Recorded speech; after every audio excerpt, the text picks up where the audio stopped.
Vladimir Zelensky now says he is ready to sign a minerals deal with the U.S. after an unprecedented clash in the Oval Office, which we've all seen a million times. But the Trump administration says that's not on the table. Here's DNI Tulsi Gabbard. President Zelensky has different aims in mind. He has said that he wants to end this war, but he will only accept an end, apparently, that leads to what he views as Ukraine's victory, even if it comes at an incredibly high cost of potentially World War III or even a nuclear war. So joining us now is Fox News contributor, former Secretary of State Mike Pompeo. Mr. Secretary, we've seen Friday a million times. I watched you over the weekend. Where do we go from here, knowing that the U.S. now says that's not on the table, and Zelensky says, I'll accept what's on the table? What would you do? Well, Brian, I hope that deal gets signed. That deal is good for Ukraine. It's really good for the American people. It puts America first. So I hope that deal does move forward. It gives America deep economic interest in Ukraine. I was heartened yesterday. The Europeans now appear to get it and appear more serious. We'll see if they follow through about doing what they need to do. Because in the end, Brian, you and I have talked about this, you have to restore deterrence. This is what President Biden lost. This is why we're having to deal with this today. For 4 years, Vladimir Putin didn't invade Ukraine, and then President Biden opened the spigot. We have to put that back in the box, and that means for America, it has to be something where Vladimir Putin is not rewarded for his success. His aggression can't be rewarded, and the United States and Europe together can get there. We can bring this to a conclusion.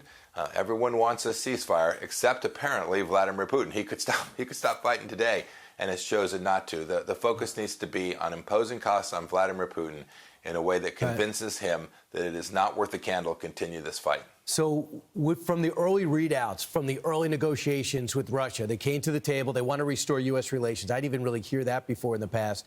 But do you believe that they are sincere in bringing this to a ceasefire on their terms? Do you think that they also are being hollowed out? Reports are they're losing 1,000 men a day.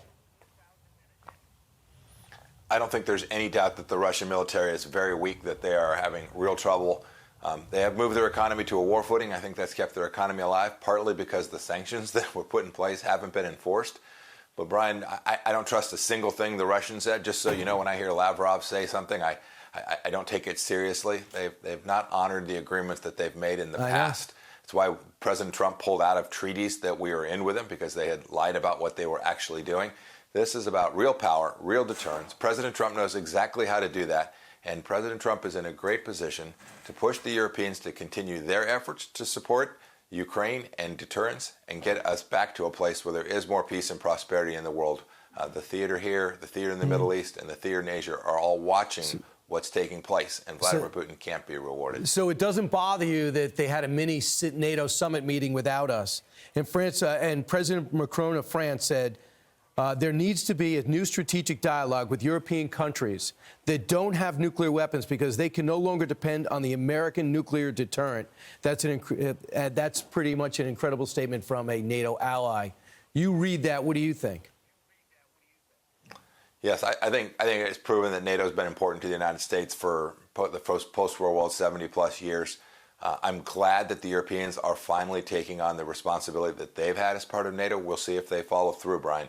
They have neglected their responsibility for an awfully long time, but it's been in America's best interest to deliver security for the American people. So we just keep in mind, Russia, people should just always keep in mind, Russia is the bad guy. There's nothing they did that warrants consideration. They did the invasion. They kidnapped the 20,000 kids. They are brutally murdering the prisoners of war while the Ukrainians take care of them in a war they started. Finally, tomorrow night, the president's going to be giving a speech talking about what he's accomplished so far. In terms of foreign policy, 19 executive orders or actions about foreign policy. What do you think you'd bring up on the foreign policy front if you were writing that speech? I would talk about America as a beacon. America is doing great work to protect America and American economy. I would talk about the fact he's already secured our borders. He's already put more pressure on Nicolas Maduro in Venezuela in our own hemisphere. He has put America back on the world stage in a way that we just haven't been for the last 4 years. We now have to become a trusted partner and ally, and I'm convinced President Trump can lead that. We did it for 4 years, Brian. I'm convinced we can do it again. And he's fully supporting Israel, and that's going to bring everything to a head in the Middle East very shortly, because it doesn't look like either side's ready for a phase 2. Thanks, Mr. Secretary. Important times. We'll be calling on you a lot. Brian. Thanks for getting up for us.